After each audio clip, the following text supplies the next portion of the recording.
ಈ ದಿನದ ರೆಸಿಪಿ ಹೋಳಿಗೆ ಪ್ರಿಯರಿಗೆ ಅದನ್ನು ತಿನ್ನೋದಕ್ಕೆ ಇಷ್ಟ ಆದರೆ ಮಾಡೋದಕ್ಕೆ ಕಷ್ಟ ಅನ್ನಿಸ್ತಾ ಇರುತ್ತೆ.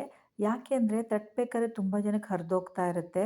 ಇಲ್ಲ ಅಂದರೆ ಹೂರಣ ಸರಿ ಹದ ಬರ್ತಾ ಇರೋದಿಲ್ಲ.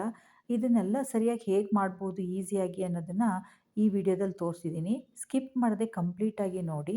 ಬನ್ನಿ ನೋಡೋಣ ಹೇಗೆ ಮಾಡೋದು ಅಂತ. Welcome to my channel Tara on point. ನಾನಿಲ್ಲಿ ಸುಮಾರು 1.5 ಕಪ್ಪಷ್ಟು ಬೇಳೆನ ಚೆನ್ನಾಗಿ ತೊಳ್ಕೊಂಡು 6 ಕಪ್ಪಷ್ಟು ನೀರಾಕಿ ಬೇಯೋದಕ್ಕೆ ಇಟ್ಟಿದ್ದೀನಿ. ಇದನ್ನು ಆದಷ್ಟು ಓಪನ್ ಪಾತ್ರೆನಲ್ಲೇ ಬೇಯಿಸ್ಕೊಳ್ಳಿ. ಯಾಕೆ ಅಂದರೆ ಕುಕ್ಕರಲ್ಲಿ ಬೇಯಿಸಿದ್ರೆ ಅದು ತುಂಬಾ ಬೆಂದೋಗುತ್ತೆ. ಹಾಗಾಗಿ ಬೇಯಿಸ್ಬೇಕಾದ್ರೆ ಇದ್ರಲ್ಲಿ ಮೇಲೆ ಬರೋವಂಥ ಈ ನೊರೆನ ತೆಗ್ದಾಕ್ತಾ ಇರಿ. ಇದನ್ನು ಎಷ್ಟು ಮಟ್ಟಿಗೆ ಬೇಯಿಸಬೇಕು ಅಂದರೆ ನಾವು ಸಾಂಬಾರಿಗೆ ಬೇಯಿಸ್ಬೇಕಾದ್ರೆ ಇದಕ್ಕಿಂತನೂ ಇನ್ನೂ ಮೃದುವಾಗೋ ಥರ ಬೇಯಿಸ್ಕೊತೀವಿ. ಆದರೆ ಇಲ್ಲಿ ನೀವು ಅದ್ರದ್ದು ಅಂಚು ಒಡಿಬಾರ್ದು, ಆದರೆ ಬೆಂದಿರಬೇಕು. ಆ ತನಕ ಬೇಯಿಸ್ಕೊಂಡ್ರೆ ಸಾಕು. ಇದು ಬೆಂದಾದ ನಂತರ ಇದನ್ನು ಬೇರೆ ಪಾತ್ರೆಗೆ ಸೋಸ್ಕೊಳ್ಳಿ. ಅದರಲ್ಲಿ ಇರೋವಂಥ ರಸದಿಂದ ತುಂಬಾ ರುಚಿಯಾಗಿರುವಂಥ ಬೇಳೆ ಸಾರು ಮಾಡ್ಬೋದು. ಅದನ್ನು ಮುಂದಿನ ಯಾವುದಾದ್ರೂ ವಿಡಿಯೋದಲ್ಲಿ ನಾನು ತೋರಿಸ್ಕೊಡ್ತೀನಿ. ಈಗ ನಾವು ಅದಕ್ಕೆ ಬೇಕಾಗಿರೋ ಮೈದಾ ಹಿಟ್ಟನ್ನು ಕಲಿಸ್ಕೊಳ್ಳೋಣ. ನಾನಿಲ್ಲಿ ಸುಮಾರು 400 ಗ್ರಾಮಷ್ಟು ಮೈದಾ ಹಿಟ್ಟು ತೊಗೊಂಡಿದ್ದೀನಿ. ಅದಕ್ಕೆ ಒಂದು 1/4 ಟೀ ಸ್ಪೂನಷ್ಟು ಉಪ್ಪು ಮತ್ತು ಒಂದು ಅರ್ಧ ಟೀ ಸ್ಪೂನಷ್ಟು ಅರಿಶಿಣ ಪುಡಿ ಹಾಕ್ಕೊಂಡು ಕಲಿಸ್ಕೊಳ್ತಾ ಇದ್ದೀನಿ. ಇದಕ್ಕೆ ನಾವು ಸ್ವಲ್ಪ ಸ್ವಲ್ಪನೇ ನೀರು ಹಾಕ್ಕೊಂಡು ಚಪಾತಿ ಹಿಟ್ಟಿನ ಹದಕ್ಕೆ ಕಲಿಸ್ಕೋಬೇಕಾಗತ್ತೆ. ಇದನ್ನು ಚಪಾತಿ ಹಿಟ್ಟಿನ ಹದಕ್ಕೆ ಕಲಸಾದ್ಮೇಲೆ ಇದನ್ನು ಸುಮಾರು ಒಂದು 5 ನಿಮಿಷಗಳ ಕಾಲ ಚೆನ್ನಾಗಿ ನಾದಬೇಕು. ಯಾಕೆ ಅಂತಂದರೆ ನೀವು ಆ ರೀತಿ ನಾದೋದ್ರಿಂದ ಅದರಲ್ಲಿ ಗ್ಲುಟಿನ್ ಫಾರ್ಮ್ ಆಗುತ್ತೆ. ಆ ಗ್ಲುಟಿನ್ ಫಾರ್ಮ್ ಆದಾಗಲೇ ನಿಮಗೆ ಹೋಳಿಗೆ ತಟ್ತಾ ಇರಬೇಕಾದ್ರೆ ಅದು ಅಂಚುಗಳೆಲ್ಲ ಒಡ್ಕೊಂಡು ಬರೋದಿಲ್ಲ.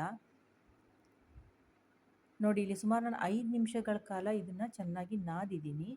ಇದು ನಾದಿ ಆದ ನಂತರ ಸುಮಾರು 6ರಿಂದ 7 ಟೇಬಲ್ ಸ್ಪೂನಷ್ಟು, ಅಂದರೆ ದೊಡ್ಡ ಸ್ಪೂನಲ್ಲಿ ಎಣ್ಣೆನ ಒಂದೊಂದೇ ಸ್ಪೂನ್ ಥರ ಹಾಕ್ಕೊಂಡು ಮತ್ತೆ ಇದನ್ನು ಚೆನ್ನಾಗಿ ನಾದ್ತಾ ಹೋಗಬೇಕು. ಅಂದರೆ ಅದು ಚೆನ್ನಾಗಿ ಎಣ್ಣೆ ಕುಡಿಯುತ್ತೆ, ಅಲ್ಲಿ ತನಕ ಮಾಡಬೇಕು. ಅದು ತುಂಬಾ ಸ್ಮೂತ್ ಆಗುತ್ತೆ, ನಿಮಗೆ ಗೊತ್ತಾಗುತ್ತೆ ಅದು ಆಗಿದೆ ಅಂತ ಹೇಳಿ. ಅಲ್ಲಿ ತನಕ ಅದನ್ನು ಚೆನ್ನಾಗಿ ನಾದಿ. ನೀವು ಎಷ್ಟು ಚೆನ್ನಾಗಿ ನಾದ್ತಿರಲ್ಲ ಅಷ್ಟು ಚೆನ್ನಾಗಿ ಬರುತ್ತೆ ಅದು. ನೋಡಿ, ಇಲ್ಲಿ ಸುಮಾರು ಒಂದು 8 ಸ್ಪೂನಷ್ಟು ನಾನು ಎಣ್ಣೆ ಹಾಕಿದ್ದೀನಿ. ಇದನ್ನು ಕೊನೆಗೆ ಮತ್ತೆ 1 ಟೀ ಸ್ಪೂನಷ್ಟು ಎಣ್ಣೆ ಸವರಿಬಿಟ್ಟು ಅದನ್ನು ಮುಚ್ಚಿಡಿ ಒಂದು 5 ನಿಮಿಷ.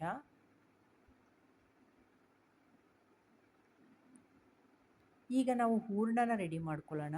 ನಾನೀಗ ಎಷ್ಟು ಪ್ರಮಾಣದ ಬೇಳೆ ತೊಗೊಂಡಿದ್ದೀನಲ್ಲ ಅಷ್ಟೇ ಪ್ರಮಾಣದ ಬೆಲ್ಲ ತೊಗೊಂಡಿದ್ದೀನಿ. ಇಲ್ಲಿ ನಾನು ಆರ್ಗ್ಯಾನಿಕ್ ಬೆಲ್ಲ ಯೂಸ್ ಮಾಡ್ತಿರೋದ್ರಿಂದ ಅದು ಸ್ವಲ್ಪ ಕಪ್ಪು ಕಲರ್ ಬಂದಿದೆ. ನೀವು ಯಾವ ಬೆಲ್ಲನಾದರೂ ಯೂಸ್ ಮಾಡ್ಬೋದು. ಇದಕ್ಕೆ ಸ್ವಲ್ಪ ನೀರು ಹಾಕ್ಬಿಟ್ಟು ಅದನ್ನು ಕರಗಿಸ್ಕೊಳ್ಳಿ. ಯಾಕೆ ಅಂದರೆ ಇದರಲ್ಲಿ ಒಂದೊಂದು ಸಲ ಬೇರೆ ಯಾವುದಾದ್ರೂ ರೀತಿಯ ಸಿಪ್ಪೆಗಳು, ಈ ರೀತಿಯೆಲ್ಲ ಕಲ್ಲುಗಳು ಇದೆಲ್ಲ ಸಿಗುತ್ತೆ. ಹಾಗಾಗಿ ಇದನ್ನು ಒಂದು ಸಲ ಸೋಸ್ಕೊಳ್ಳಿ. ನಾನಿಲ್ಲಿ ಒಂದು ಬಾಣಲೆಗೆ ಸೋಸ್ಕೊತಾ ಇದ್ದೀನಿ. ಈ ಏನು ಬೆಲ್ಲದ ಪಾಕಕ್ಕೆ ನೀವು ಒಂದು ಅರ್ಧ ಕಪ್ಪಷ್ಟು ತೆಂಗಿನ ತುರಿನ ಹಾಕ್ಕೊಳ್ಳಿ. ಇದಕ್ಕೆ ನಾವೇನು ಸೋಸ್ಕೊಂಡಿದ್ವಲ್ಲ ಅಂದರೆ ಬೇಳೆ, ಆ ಬೇಳೆನ ಹಾಕ್ಕೊಂಡು ಇದನ್ನು ಒಂದು ಸ್ವಲ್ಪ ಒಂದು 2-3 ಕುದಿ ಬರೋ ತನಕ ಬೇಯಿಸ್ಕೋಬೇಕಾಗತ್ತೆ. ನೋಡಿ, ಇಲ್ಲಿ ನಾನು ಆ ಬೇಳೆನ ಕಲಿಸಿದಾಗ ಕಡಿಮೆ ಆಗಿದೆ ನೀರು. ನಮಗೆ ಇಲ್ಲಿ ನೀರು ಎಷ್ಟು ಬೇಕು ಅಂದರೆ ಆ ಬೇಳೆ ಲೆವೆಲ್ ತನಕ ಬರಬೇಕು ನೀರು. ನಾನು ಇದಕ್ಕೆ ಮತ್ತೆ ಇನ್ನೊಂದು ಸ್ವಲ್ಪ ನೀರು ಆ್ಯಡ್ ಮಾಡ್ಕೊಂಡಿದ್ದೀನಿ. ನೋಡಿ, ಇಲ್ಲಿ ಇಷ್ಟು ನೀರು ಕಡಿಮೆ ಆಯಿತು.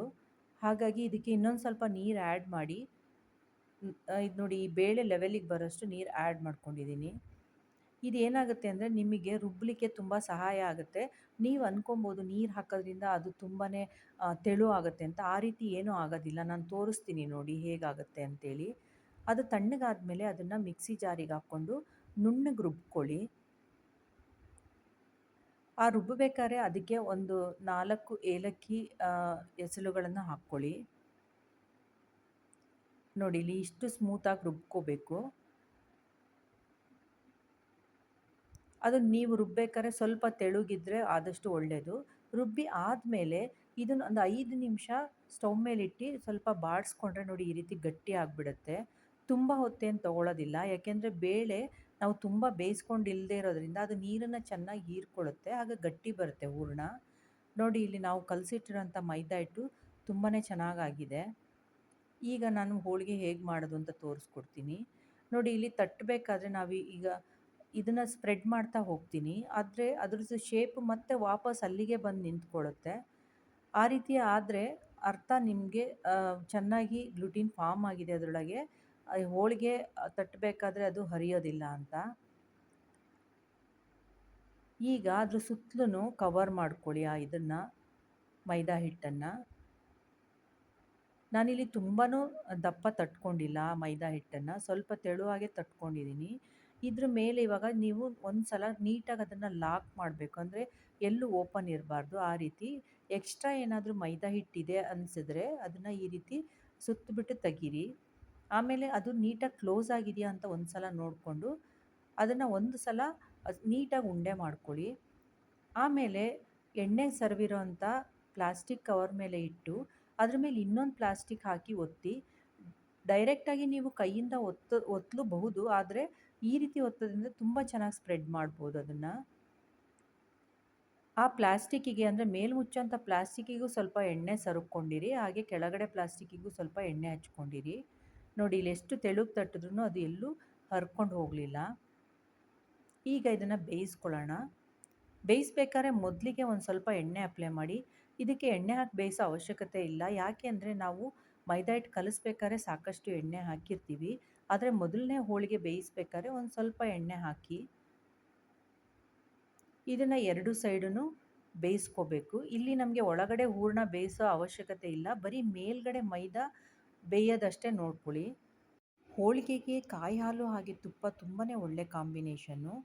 ನಿಮಗೆಲ್ಲ ಈ ವಿಡಿಯೋ ಇಷ್ಟ ಆಯಿತಾ? ಆಗಿದೆ ಅಂತಂದರೆ ದಯವಿಟ್ಟು ಲೈಕ್ ಮಾಡಿ, ಶೇರ್ ಮಾಡಿ, ಹಾಗೆಯೇ ಸಬ್ಸ್ಕ್ರೈಬ್ ಆಗಿ. Thank you for watching.